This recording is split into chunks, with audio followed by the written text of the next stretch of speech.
Bazı şeyler ara verildiğinde tekrar başlaması biraz zor oluyor, değil mi? Mesela film izlemek gibi. Bazen bir kaptırırsınız, her gün birkaç film ama sonra bir ara verirsiniz. Bir daha uzun bir süre başlayamazsınız. Kitap okumak da öyle. Pek çok insanın içine düştüğü ve içinden çıkmakta zorluk çektiği bir durum. Bu videoda kıymetli ama aynı zamanda zahmetli olan bu durumdan kurtulmak için bazı yöntemlerden bahsedelim o halde. Girdim yarın bahçesine, çiçekler açmış. Öğrenmek için okuyoruz. Direkt ya da endirekt olarak okumakta amacımız öğrenmek. Ama burada şunu atlıyoruz. Öğrenmeyi ya da okumayı biliyor muyuz acaba? Öğrenmeyi öğrenmek ne demek?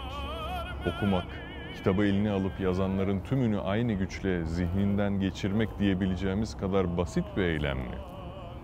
Daha verimli bir okuma veya öğrenme nasıl yapabilirim sorusuna önce cevap bulmamız gerekiyor. Eğer gerçekten hiç okuma yapmayan biriyseniz ilk önce önceliklerinizi belirlemeniz gerekiyor.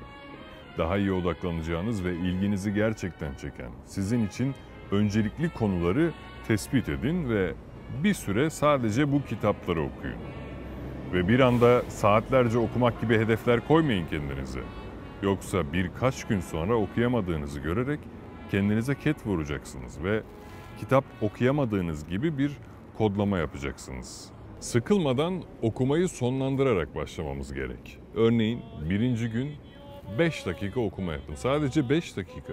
Ancak ertesi gün mutlaka okuma sürenize 1 dakika ilave edin ve saat tutun. Yarın 6 dakika, sonraki gün 7, 8, 9 dakika. Bir ay sonra 35 dakika günlük okumaya ulaşacaksınız ve bunu sindirerek yapmış olacaksınız. 1 saat ortalamaya ulaştığınızda süreyi artırmayı bırakabilirsiniz. Ama kitabı asla bırakmayın ve sürenizi azaltmayın.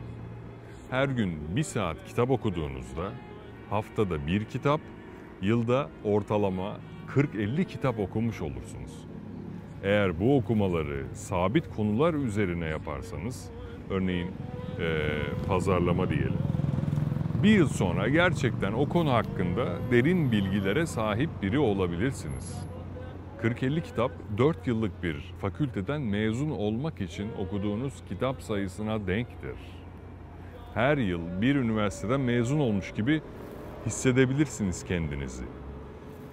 Uçak metodu diyenler de var bu yönteme. Uçağınızın şu an yerde olduğunu bilin.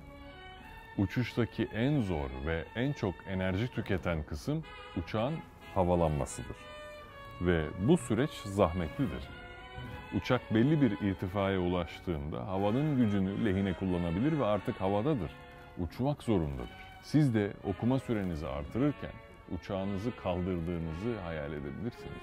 Belli bir noktaya ulaştığınızda ve her gün bunu gerçekleştirdiğinizde alışkanlığınızdan vazgeçemeyecek, yapamadığınızda adeta günah işlemiş gibi üzüleceksiniz. Zahmeti baştan kabul edin, rahata ereceğinizden de emin olun. Peki bu okumaları gün içinde ne zaman yapmalıyız? Golden hour yani altın saat dediğimiz süre içinde. O da sabah uyandığınızdaki ilk 1 saattir. Zihninizin en berrak ve dinamik çalıştığı vakit. Düşünün sabah diyelim ki 6'da uyandınız, zaruri işlerinizi hemen yaptınız ve oturdunuz. Eğer güne kitap okuyarak başlarsanız, gün içinde zihninizin zehir gibi olacağını göreceksiniz.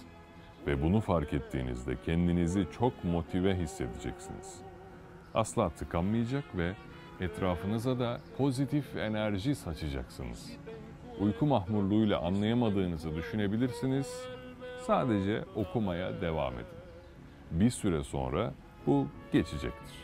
Aunque yo sea culpable de aquella triste separación. Okurken 2 tane renkli kalem bulundurun elinizde. Kitabın tamamını aynı motivasyonla okuyamazsınız. Mutlaka o kitabı önemli kılan noktalar vardır. O önemli satırları bu kalemlerle önem sırasına göre çizeceksiniz. Diyelim ki mavi ve pembe. Az önemlileri maviyle, çok önemlileri pembeyle çizin.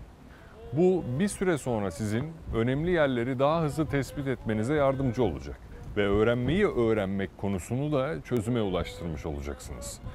Kitapta nerelerin önemli olabileceğini hızlıca fark eder hale geleceksiniz. Ayrıca okuduğunuz yüzlerce kitabı sonrasında hatırlayamayabilirsiniz. Bu çok normal. Kitabı kütüphanenizden elinize aldığınızda en önemli noktaları anında seçebilmenize de yardımcı olacak bir yöntem bu. Ekstra olarak kendinize bir çizelge tutabilirsiniz. Çizelgeler her zaman disiplinin sağlanmasına yardımcı olur.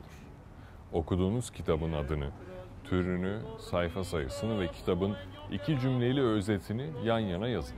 O kitaptan ne öğrendiğinizi çizelge üzerinden zaman geçse de bilin ve yazarak öğrenmenizi pekiştirmiş, tamamlamış olun. Bir kitabın her noktasını hatırlayamazsınız. Bitirdikten sonra aklınızda kalanlar o cümleler olmalı ve yıllar sonra hangi kitapta neyi bulabileceğinizi bilmelisiniz. Çünkü kitaplar bir kere okunmaz. Tamamı okunduktan sonra ihtiyaca göre tekrar faydalanabilmek ve bilgilerinizi güncelleyebilmek için bu yöntemlere ihtiyacımız var. Emin olun, bu disiplini uyguladığınızda bir yıl sonra öncelikle öğrenmeyi, önemli olan bilgileri almayı öğrenmiş olacaksınız. Ve okuduğunuz konu üzerinde derin bilgileriniz olacak. Kitap okuyamadığınız gün içerisindeki süreler içinde çeşitli konularda podcast veya sesli kitaplar dinleyin. Bir yerden bir yere giderken kulaklıkla toplu taşımada ya da arabada bunu uygulayabilirsiniz. Müzik dinleme sürelerinizi azaltmaya çalışın. Mesela küçük bir podcast dinlemeden müzik dinleyemeyeceğinizi kendinize kesin kural belirleyin. Müzik dinlemeyi hak etmek için önce podcast dinlemeyi şart koşun. Bir süre sonra podcastlerden büyük keyif almaya başlayacaksınız. Zamanımızın teknolojisi bunu yapmaya oldukça müsait. Belli mi olur, belki bir süre sonra siz de kendi podcastlerinizi herkesin dinleyebilmesi için üretmeye başlarsınız. Daha verimli insanlar olabilmek ve ardımızdan gelen nesilleri de belli bir kaliteyle yetiştirebilmek için bu güzelliği kendinize lütfen yapın. O zaman hepiniz bu aleme hoş geldiniz. Yayana atlı, atlıya koşu, dallıya kuşak, kuşa poşu.